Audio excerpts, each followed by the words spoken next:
Baik anak-anak, kita lanjutkan pembelajaran tema 1, selamatkan makhluk hidup, subtema 3, ayo selamatkan hewan dan tumbuhan, pembelajaran 4. Bagaimana anak-anak, apakah kalian sudah siap untuk belajar? Perhatikan lingkungan di sekitarmu. Ada banyak hewan bukan?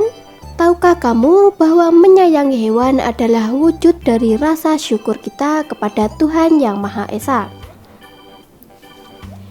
Menyayangi binatang adalah wujud dari penerapan sikap yang sesuai dengan sila Pancasila. Selanjutnya, perhatikan gambar berikut ini. Menyayangi binatang adalah wujud dari penerapan sikap yang sesuai dengan sila Pancasila. Sikap yang dilakukan Edo adalah pengamalan sila ke-1. Karena mencerminkan sikap syukur pada Tuhan Yang Maha Esa. Kedua, juga mencerminkan nilai kemanusiaan. Kamu sudah belajar banyak tentang penerapan sila-sila dari Pancasila selama ini. Kamu juga pernah menikmati cerita dalam bentuk komik, bukan? Tahukah kamu apa yang dimaksud dengan komik? Komik adalah cerita bergambar. Isinya berupa gambar-gambar yang disusun berurutan dan saling berhubungan. Komik memiliki balon kata-kata atau dialog. Nah, apa saja ya ciri-ciri dari komik?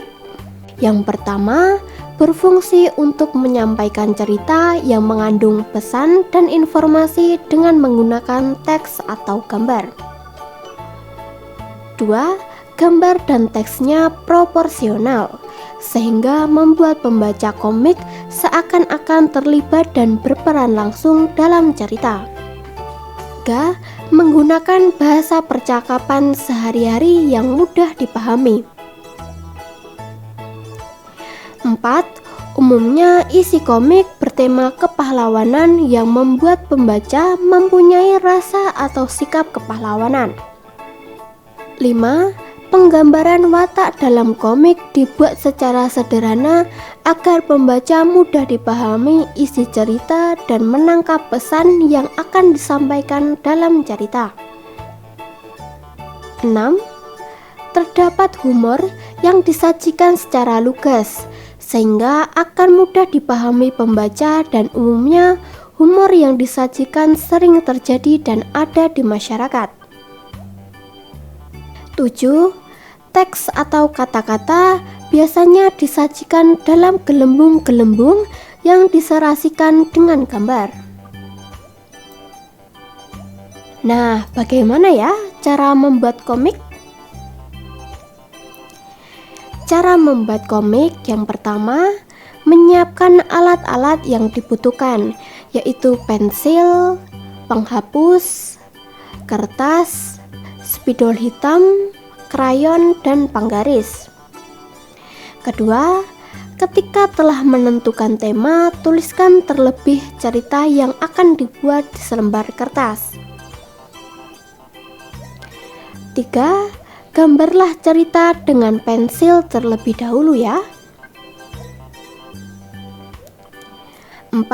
Perhatikan cara meletakkan balon dialog agar tidak terlalu besar maupun terlalu kecil. 5. Koreksi kembali gambar.